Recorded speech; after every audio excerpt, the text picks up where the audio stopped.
In the possession, maintenance, and enjoyment of the rights secured by the Constitution, the individual has the guarantees of public law.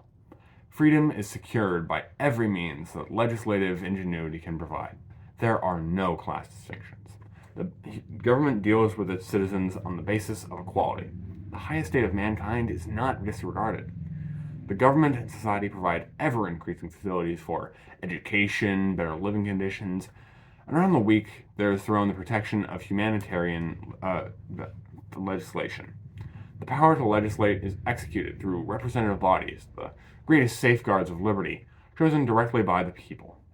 The administration of justice has been entrusted to courts as free and impartial and independent as it is possible for human nature to devise.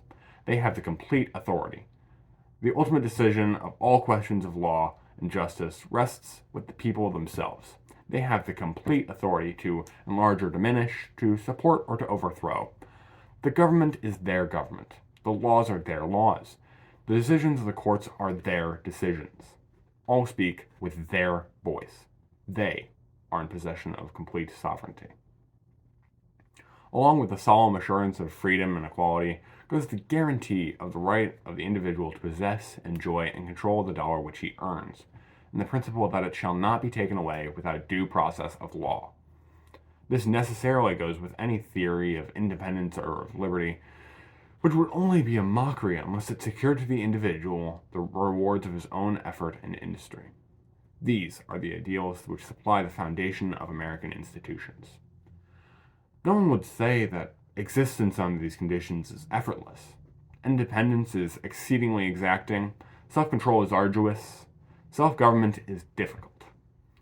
Always there is the temptation that some element of these should be surrendered in exchange for security and ease. The appeal to passion and prejudice always lies in this direction. The proposal to despoil others of their possessions is a manifestation of the same spirit. This is the reason that certain of our native-born, and more often to our foreign-born, the American Republic proves disappointment. They thought that self-government meant absence of all restraint, that independence meant living without work, that freedom was the privilege of doing what they wanted to do. It has been a hard lesson for them to learn that self-government is still government, that the rule of the people does not mean absence of authority, and that self-independence means self-support, and that complete freedom means complete obedience to law. They are disappointed more than ever when they learn, as ever they do, that these are so not because they have been decreed by some body of men, but that they are so by the very nature of things, and all the governments in the world are powerless to change them. Of course, it would be folly to argue that people cannot make political mistakes. They can and do make grave mistakes. They know it. They pay the penalty. But compared with the mistakes which have been made by every kind of autocracy, they are unimportant. It is well also that the people have the power to organize for their industrial protection and advantage. Here too there may be serious errors, but here too such errors have been matched by the errors of those charged with the responsibility of management. Oftentimes the inconvenience and loss fall on the innocent.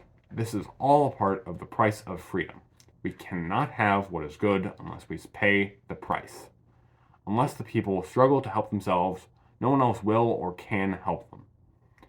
This is very far from saying that civilization can be maintained without any effort, or that the institutions of our government can exist without the exercise of constant vigilance.